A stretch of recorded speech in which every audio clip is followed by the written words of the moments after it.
Dear students, in this video I am going to explain acids, bases and salts, that is chapter number 2 of class 10th.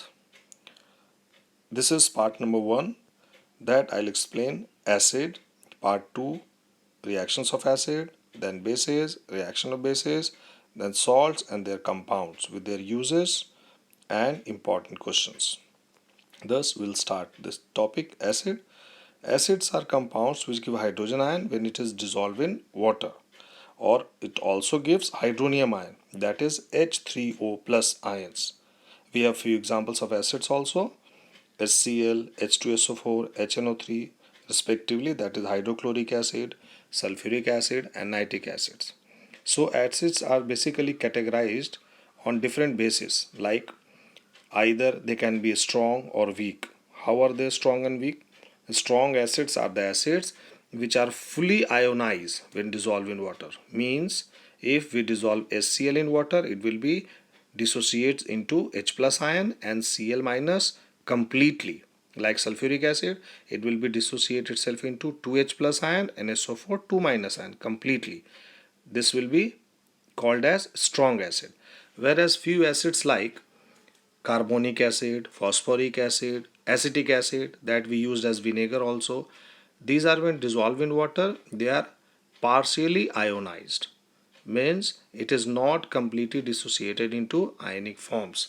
Thus they are categorized as weak acid. Few acids are also mineral acids and well organic acid. Mineral acids are the acids which are directly obtained from minerals.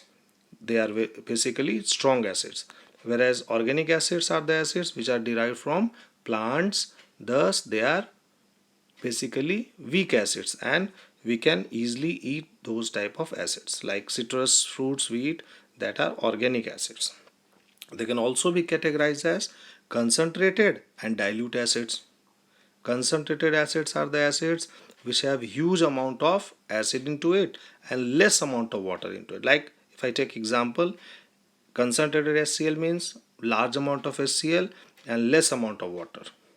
Concentrated solutions generally have 98% of acid and 2% of water, whereas dilute solutions have large amount of water as solvent, whereas less amount of acid as solute.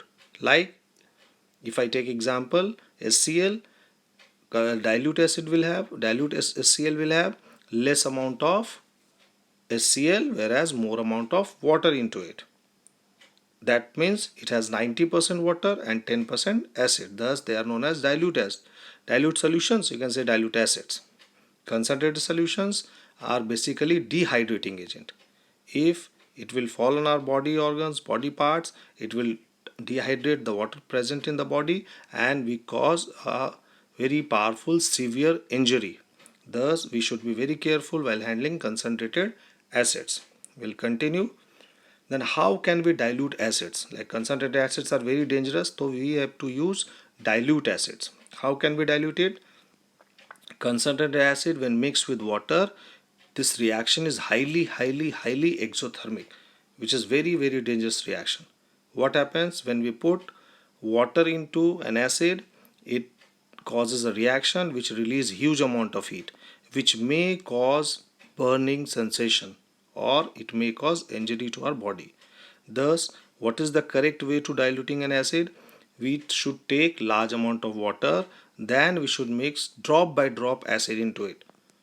It will be, again it is exothermic reaction, but due to presence of excess amount of water, the excess heat will be absorbed and this will not cause any damage to our body. So when water is added to concentrated acid, heat is released suddenly and this may cause release of huge amount of water in the form of steam, which may come along with the acids present in the solution and it splits out and which may cause damage to our body. So we should be very careful while diluting a concentrated acid. Then we'll continue. As one of the feature of acid, the acid is a very good conductor of electricity. To prove this, we can take a jar, dilute HCl we take, there is a rubber cork, we have put two nails into it so that it will work as an insulator, and a bulb is connected there, battery is connected, As soon as we'll switch on, we'll see that the bulb will start glowing. This indicates that there is a flow of electricity in HCl solution. Thus, it explains that acid solutions are electrolytes. Electrolytes are basically the solutions which conducts electricity when present in ionic forms, and electrolytes can be acids also, base also, salts also. So the chapter will continue, and in next video we'll do reactions carried out by acids.